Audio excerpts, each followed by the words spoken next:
In capitalism, who and what is supposedly deserving and or worthy is decided either directly by those who have accumulated wealth and capital, or by a coagulation of motives, factors, and outcomes filtered through an imaginary marketplace of ideas. These come in the form of economic structures, social norms, filters that social and mass media share, as well as influencers and brands with agendas of profit or specific points of view.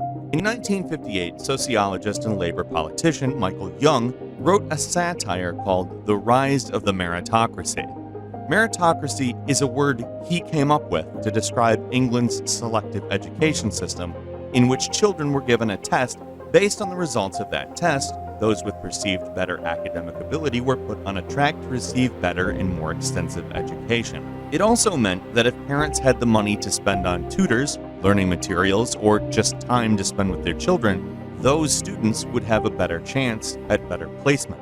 This meant that the vast majority of working-class parents had kids that weren't at the top of the class, while upper-class parents spent time and money preparing their children to be ready for that test. There's this notion that I have just as good a chance as you, and that's why we should all believe in this system and this construct. When some people have a lot more resources to train their children than other people, then even when the kids get judged on the merits down the road, those who got the most training will have the most merit.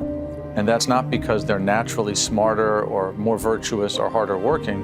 It's because their parents invested in them in a way in which nobody else's parents could. And so that effect, it's enormous. And it has the consequence that now the rich and the richest kids win the meritocratic competition and everybody else loses. So this starts long before people are even born. If you are a woman without a college degree in the United States today, you will have roughly 60% of your children outside of wedlock.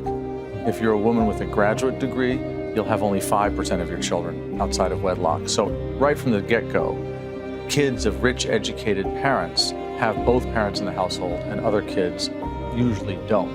And then the rich parents just start spending money on their kids. You know, a typical public high school in the United States spends maybe $15,000 a year per child.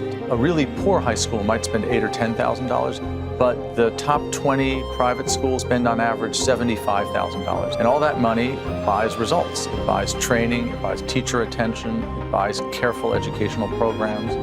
And when it comes time to take the SAT, for example, kids whose parents earn more than $200,000 a year have 250-point higher scores on average than middle-class kids, even as middle-class kids have just 125 points higher on average than kids below the poverty line. It's not good to make social policy based on exceptional cases. Exceptional cases are charismatic for us, they're inspiring for us, but most of us are ordinary.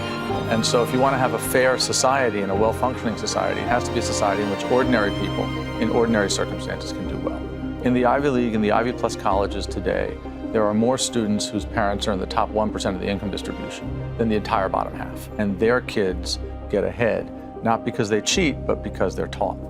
So somebody recently calculated that Princeton's tax exemption amounts to a public subsidy of $100,000 a year per pupil, per student at Princeton. Compare that to Rutgers, the State University of New Jersey, it gets public subsidies of about $12,500 a year. And Essex County Community College gets public subsidies of about $2,500 a year.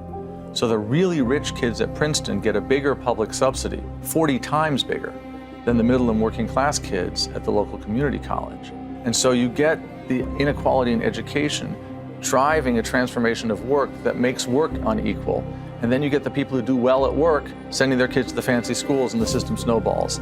The rich buy education for their children that is really a form of structural exclusion of the middle class and the working class. Meritocracy says the reason you didn't get ahead is that you individually failed to measure up, that it's your problem. You didn't work hard enough. You're not talented enough. When in fact, it's that there was a structural system that excluded you.